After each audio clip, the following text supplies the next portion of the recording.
Hello दोस्तों, स्वागत है आपको अपने YouTube channel creative study point में। दोस्तों आज हम लोग पढ़ेंगे टॉप 1000 जीके जीएस का पार्ट 3, जिसमें दोस्तों प्रीवियस ईयर के सभी क्वेश्चंस दिए गए हैं। तो आप लोगों से निवेदन है, कृपया चैनल को सब्सक्राइब कर लीजिए और दोस्तों वीडियो अच्छा लगे तो लाइक शेयर कमेंट जरूर करें। चलिए दोस्तों क्वेश्चन की ओर बढ़ते हैं। दोस्तों आज का पहला क्वेश्चन है, सुभाष चंद्र बोस ने अपनी आज़ाद हिंद सरकार और आज़ाद हिंद फौज और आज़ाद हिंद सरकार कहाँ बनाई थी?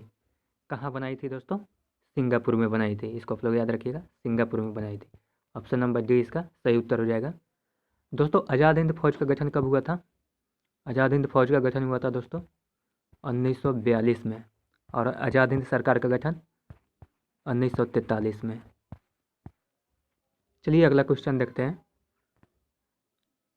अगला क्वेश्चन है, पाकिस्तान का विचार सबसे पहले अग्रसर किया था? किसने अग्रसर किया था दोस्तों? रहमत अली ने किया था। ऑप्शन नंबर बी इसका सही उत्तर हो जाएगा। दोस्तों स्वतंत्र मुस्लिम देश की मांग सर्वप्रथम किसने किया था? मोहम्मद इकबाल ने किया था। कब किया था? 1930 ईस्वी में किया था। और दोस्तों 23 मार्च 1940 को लाहौर अधिवेशन में मुस्लिम लीग ने इसे अपनी राजनीतिक मांग के रूप में सामने रखा था। तो दोस्तों बहुत ही इंपॉर्टेंट है, इसको याद रखिएगा। चलिए अगला क्वेश्चन है, निम्नलिखित में से कौन सा एक मौलिक अधिकार नहीं है? जी हाँ दोस्तों, आप लोग बताएंगे कौन सा एक मौलिक अधिकार नहीं है। शोषण के विरुद्ध अधिकार ये है। अवसर की समानता ये भी है। धर्म की स्वतंत्रता का अधिकार ये भी है। हड़ताल करने का अधिकार ये नहीं है। इसका दोस्तों ऑप्शन नंबर डी सही उत्तर है। चलिए अगला क्वेश्चन देखते हैं। अगला क्वेश्चन है, भारतीय संविधान प्रदान करता है, क्या प्रदान करता है दोस्तों? एकल नागरिकता प्रदान करता है। इसको आप लोग याद रखिएगा, एकल नागरिकता प्रदान करता है। इसका ऑप्शन नंबर ए सही है। चलिए अगला क्वेश्चन है, मॉन्टेग्यू चेम्सफोर्ड 1919 की महत्वपूर्ण विशेषता खाली जगह प्रदान करती है। क्या प्रदान करती है दोस्तों? प्रांतों में द्वैध शासन प्रदान करती है। इसको आप लोग याद रखिएगा, प्रांतों में द्वैध शासन प्रदान करती है। दोस्तों चैनल को सब्सक्राइब जरूर कर दीजिए। चलिए अगला क्वेश्चन है, जलियांवाला बाग त्रासदी का बदला लेने के लिए जनरल डायर को किसने गोली मारी थी? किसने गोली मारी थी दोस्तों? उधम सिंह ने मारी थी। इसको आप लोग याद रखिएगा, उधम सिंह ने मारी थी। कहाँ मारी थी? लंदन में। कब मारी थी दोस्तों?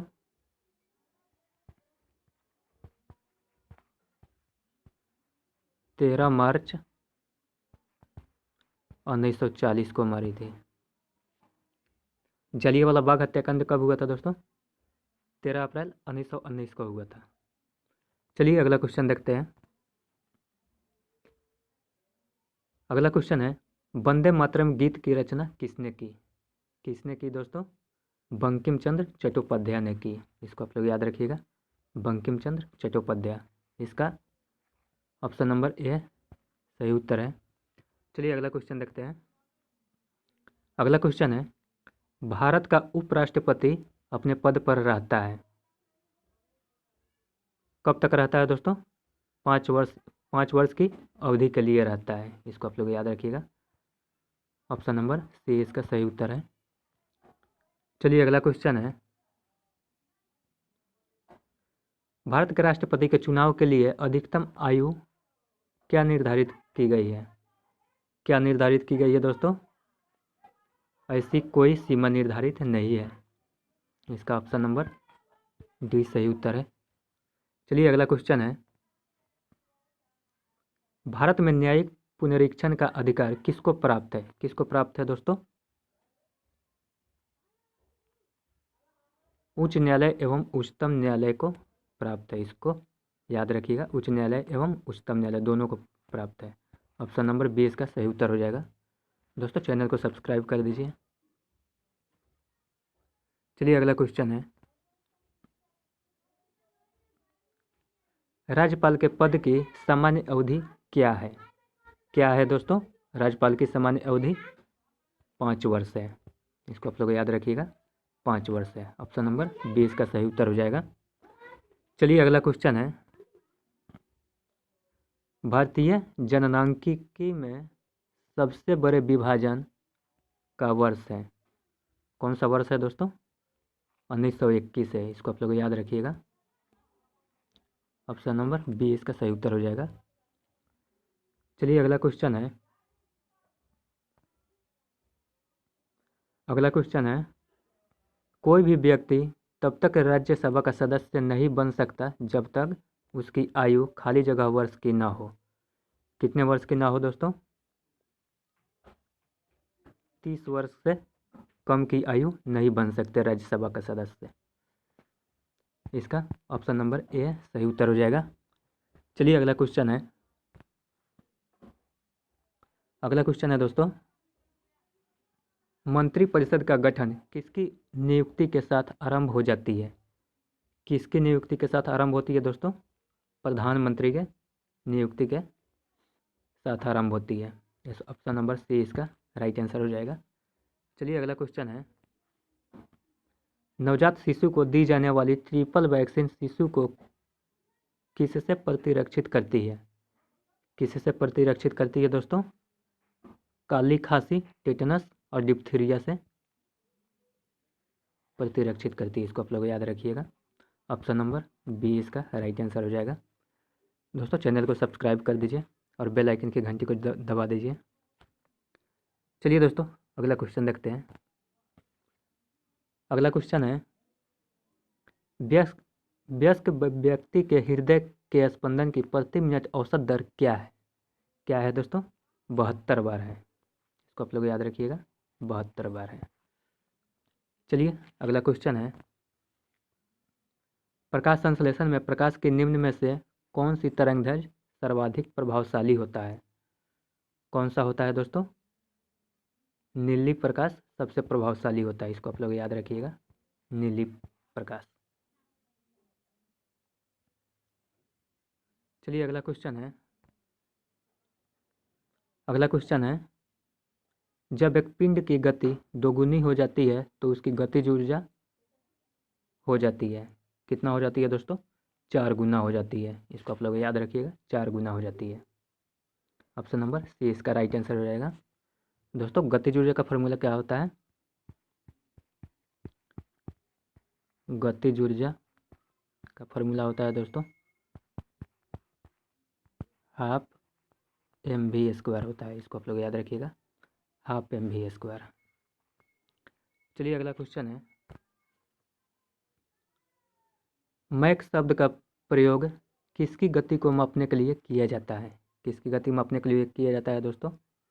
हवाई जहाज की गति मापने के लिए मैक का प्रयोग किया जाता है। ऑप्शन नंबर डी इसका राइट आंसर हो जाएगा। चलिए अगला क्वेश्चन है, निम्न में से किसे एक हाइड्रोजन गुब्बारा सरलता से उठा सकता है? किसे उठा सकता है दोस्तों? 1 किलो शिथिलता से पैक किए गए पंख को उठा सकता है। ऑप्शन नंबर सी इसका राइट आंसर हो जाएगा। दोस्तों चैनल को सब्सक्राइब कर दीजिए और बेल आइकन की घंटी को जरूर दबाइए। चलिए अगला क्वेश्चन है, निम्न में से कौन सा मानव नेत्र का एक भाग नहीं है? कौन सा नहीं है दोस्तों? फीमर नहीं है। फीमर दोस्तों जांघ की हड्डी में होता है। ऑप्शन नंबर ए इसका राइट आंसर हो जाएगा। चलिए अगला क्वेश्चन है,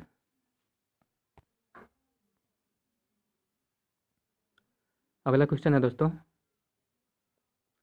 ऊर्जा के संरक्षण से तात्पर्य है। क्या तात्पर्य है दोस्तों? ऊर्जा न तो उत्पन्न की जा सकती है और न ही नष्ट की जा सकती है। ऑप्शन नंबर इसका डी राइट आंसर हो जाएगा। चलिए अगला क्वेश्चन है, भूकंप या इससे संबंधित परिघटनाओं का वैज्ञानिक अध्ययन किस नाम से जाना जाता है? किस नाम से जाना जाता है दोस्तों? सिस्मोलॉजी और जियोलॉजी दोनों नाम से जाना जाता है। इसका right answer option number C हो जाएगा। चलिए अगला क्वेश्चन है, बुखारेस्ट किस देश की राजधानी है? किस देश की राजधानी है दोस्तों? रोमानिया की राजधानी है। इसको आप लोग याद रखिएगा, रोमानिया की राजधानी है। चलिए अगला क्वेश्चन है, प्रसिद्ध रथ यात्रा महोत्सव कहाँ होता है? कहाँ होता है दोस्तों? पुरी में होता है, उड़ीसा के पुरी में होता है। Option number A right answer हो जाएगा। दोस्तों चैनल को सब्सक्राइब कर दीजिए और बेल आइकन की घंटी को दबा दीजिए। चलिए अगला क्वेश्चन है, कागज़ का आविष्कार सर्वप्रथम कहाँ हुआ था? कहाँ हुआ था दोस्तों? चीन में हुआ था। ऑप्शन नंबर बी इसका राइट आंसर हो जाएगा। कब हुआ था दोस्तों कागज़ का आविष्कार? 105 ईसा पूर्व में हुआ था। चलिए अगला क्वेश्चन है, विश्व दूरसंचार दिवस किस तिथि को मनाया जाता है? किस तिथि को मनाया जाता है दोस्तों? 17 मई को विश्व दूरसंचार दिवस के रूप में मनाया जाता है। ऑप्शन नंबर बी इसका सही उत्तर हो जाएगा। चलिए अगला क्वेश्चन है, अगला क्वेश्चन है 1857 के विद्रोह के समय भारत के गवर्नर जनरल कौन थे? कौन थे दोस्तों? लॉर्ड कैनिंग थे। इसको आप लोग याद रखिएगा, लॉर्ड कैनिंग थे। ऑप्शन नंबर सी इसका राइट आंसर हो जाएगा। चलिए अगला क्वेश्चन है, राष्ट्रपति का चुनाव में कौन भाग लेता है? कौन भाग लेता है दोस्तों? लोकसभा, राज्यसभा तथा विधानसभा के सदस्य भाग लेता है। ऑप्शन नंबर सी इसका राइट आंसर हो जाएगा। चलिए अगला क्वेश्चन है, भारतीय संविधान द्वारा कितनी भाषाओं को मान्यता प्रदान की गई है? कितनी भाषाओं को मान्यता प्रदान की गई है दोस्तों? 22 भाषाओं को मान्यता प्रदान की गई है। ऑप्शन नंबर डी इसका राइट आंसर हो जाएगा। दोस्तों चैनल को सब्सक्राइब कर दीजिए और बेल आइकन की घंटी को जरूर दबा दीजिए। चलिए अगला क्वेश्चन है, योजना आयोग का पदेन अध्यक्ष कौन होता है? बहुत ही इंपॉर्टेंट है दोस्तों।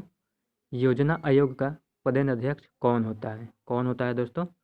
प्रधानमंत्री होता है। इसको आप लोग याद रखिएगा, प्रधानमंत्री होता है। ऑप्शन नंबर सी इसका राइट आंसर हो जाएगा। दोस्तों योजना आयोग का गठन कब हुआ था दोस्तों? 15 मार्च 1950 को हुआ था। और दोस्तों इसे 1 जनवरी 2015 को नीति आयोग में बदल दिया गया। नीति आयोग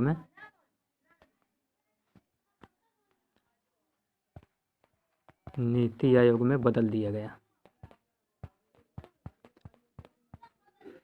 चलिए अगला क्वेश्चन है, भारत के केंद्रीय बैंक का नाम क्या है? क्या है दोस्तों? रिजर्व बैंक ऑफ इंडिया है। इसको आप लोग याद रखिएगा। ऑप्शन नंबर डी इसका राइट आंसर हो जाएगा। दोस्तों आरबीआई की स्थापना कब हुआ था? 1 अप्रैल 1935 को हुआ था। और इसका राष्ट्रीयकरण कब हुआ था? राष्ट्रीयकरण हुआ था दोस्तों 1 जनवरी 1949 को हुआ था। चलिए अगला क्वेश्चन है, गीत गोविंद निम्नलिखित में से किसकी कृति है? किसकी कृति है दोस्तों? जयदेव की कृति है। इसको आप लोग याद रखिएगा, जयदेव। ऑप्शन नंबर बी इसका राइट आंसर हो जाएगा। चलिए अगला क्वेश्चन देखते हैं, लेडी विद द लैम्प निम्नलिखित में से किसे कहा जाता है? किसे कहा जाता है दोस्तों? याद रखिए दोस्तों, बहुत ही इंपॉर्टेंट है। फ्लोरेंस नाइटिंगेल को लेडी विद द लैम्प कहा जाता है। चलिए अगला क्वेश्चन है, ऑप्शन नंबर बी दोस्तों इसका राइट आंसर हो जाएगा। एवरेस्ट शिखर की ऊंचाई कितनी है? कितनी है दोस्तों? 1800, 8848 है। ऑप्शन नंबर ए इसका राइट आंसर हो जाएगा। दोस्तों कहीं कहीं 8850 भी मिलता है, जो अभी प्रेजेंट में है, पहले से 2 मीटर बढ़ा है। तो देखिएगा दोस्तों, ऑप्शन में दोनों एक साथ नहीं देगा। अगर ऑप्शन में 48 देगा तो 48 मारिएगा, 50 देगा तो 50 मारिएगा, अगर दोनों एक साथ दे तो 50 मारिएगा। दोस्तों चैनल को सब्सक्राइब कर दीजिए और बेल आइकन की घंटी को जरूर दबाइए। चलिए अगला क्वेश्चन है, गंगटोक किस प्रांत की राजधानी है? किस प्रांत की राजधानी है दोस्तों? सिक्किम की राजधानी है। ऑप्शन नंबर डी इसका राइट आंसर हो जाएगा। चलिए अगला क्वेश्चन है, मुस्लिम लीग की स्थापना कब हुई थी? कब हुई थी दोस्तों मुस्लिम लीग की स्थापना? 1906 में हुई थी। इसको आप लोग याद रखिएगा, 1906 में हुई थी। स्थापना किसने किया था दोस्तों? याद रखिएगा, बहुत ही इम्पोर्टेंट है, आगा खान ने किया था। चलिए अगला क्वेश्चन है, पानीपत की तीसरी लड़ाई कब हुई थी? कब हुई थी दोस्तों? पानीपत की तीसरी लड़ाई कब हुई थी? कब हुई थी दोस्तों? 1761 में हुई थी। इसको आप लोग याद रखिएगा, 1761 में हुई थी। किसके किसके बीच हुई थी दोस्तों? मराठा और अहमद शाह अब्दाली के बीच हुई थी। चलिए अगला क्वेश्चन है, निम्नलिखित में से किसको दीनबंधु कहा जाता है? किसको कहा जाता है दोस्तों दीनबंधु? CF एंड्रूज को कहा जाता है। इसको आप लोग याद रखिएगा, CF एंड्रूज को कहा जाता है। ऑप्शन नंबर सी इसका राइट आंसर हो जाएगा। देशबंधु किसको कहा जाता है दोस्तों? चित्तरंजन दास को कहा जाता है देशबंधु।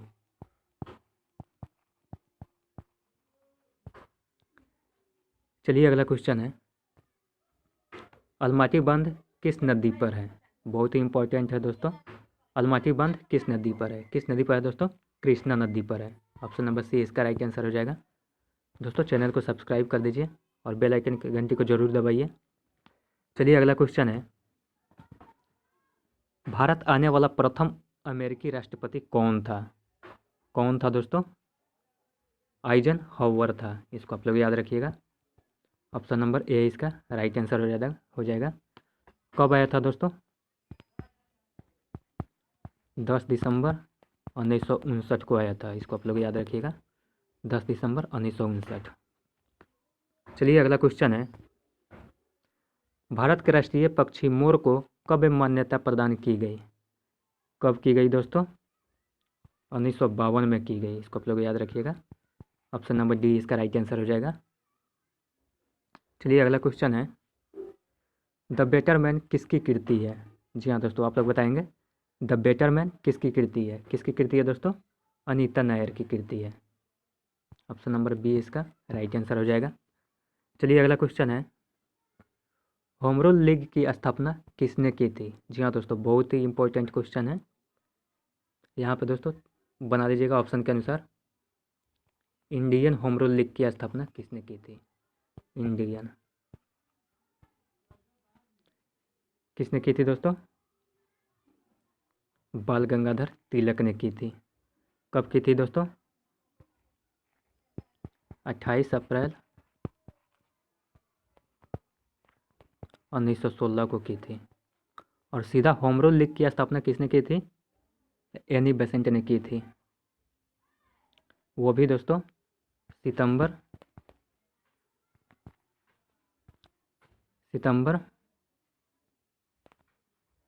1916 में मद्रास में की थी। इंडियन जुड़ जाएगा दोस्तों तो बाल गंगाधर तिलक, और सीधा होम रूल लीग रहेगा तो एनी बेसेंट। चलिए अगला क्वेश्चन है, गेहूं का सबसे बड़ा उत्पादक राष्ट्र कौन सा है? कौन सा है दोस्तों? चीन है। इसको आप लोग याद रखिएगा, ऑप्शन नंबर सी इसका राइट आंसर हो जाएगा। प्रथम स्थान दोस्तों चीन है, और दूसरा कौन सा है दोस्तों? भारत है। दूसरा भारत है। भारत विश्व के उत्पादों का कितना % उत्पादन करता है दोस्तों? 14%। और चाइना कितना करता है? चीन करता है दोस्तों विश्व के उत्पादन का 18%। दोस्तों चैनल को सब्सक्राइब कर दीजिए और बेल आइकन की घंटी को जरूर दबाइए। चलिए अगला क्वेश्चन है, स्टीपल शब्द किस खेल से संबंधित है? किस खेल से संबंधित है दोस्तों? हॉर्स रेसिंग से संबंधित है। ऑप्शन नंबर सी इसका राइट आंसर हो जाएगा। चलिए अगला क्वेश्चन है, भारतीय संविधान के अनुसार भारत में एक खाली जगह है, क्या है दोस्तों? क्या है दोस्तों? राज्यों का संघ है। भारत एक राज्यों का संघ है। ऑप्शन नंबर डी इसका राइट आंसर हो जाएगा। चलिए अगला क्वेश्चन है, भारत के किस राज्य में बृहद तटीय रेखा है, किस राज्य में है दोस्तों? गुजरात में है। ऑप्शन नंबर डी इसका राइट आंसर हो जाएगा। दोस्तों यहाँ पर थोड़ा सा देखिएगा, सर्वाधिक लंबी तटरेखा वाली प्रायद्वीपीय राज्य पूछा जाए तो आंध्र प्रदेश होगा। आंध्र प्रदेश। कौन सा दोस्तों? सर्वाधिक लंबी तटरेखा वाला प्रायद्वीपीय राज्य आंध्र प्रदेश, और बृहद तटरेखा वाला राज्य गुजरात। चलिए अगला क्वेश्चन है, भारत का कौन सा राज्य तीन ओर बांग्लादेश से घिरा हुआ है? कौन सा राज्य घिरा हुआ है दोस्तों? त्रिपुरा घिरा हुआ है। इसको आप लोग याद रखिएगा, त्रिपुरा घिरा हुआ है। ऑप्शन नंबर ए इसका राइट आंसर हो जाएगा। दोस्तों चैनल को सब्सक्राइब कर दीजिए और बेल आइकन की घंटी को ज़रूर दबाइए। तो चलिए दोस्तों फिर मिलते हैं अगले वीडियो में एक नए टॉपिक के साथ। तब तक के लिए सभी दोस्तों को बाय।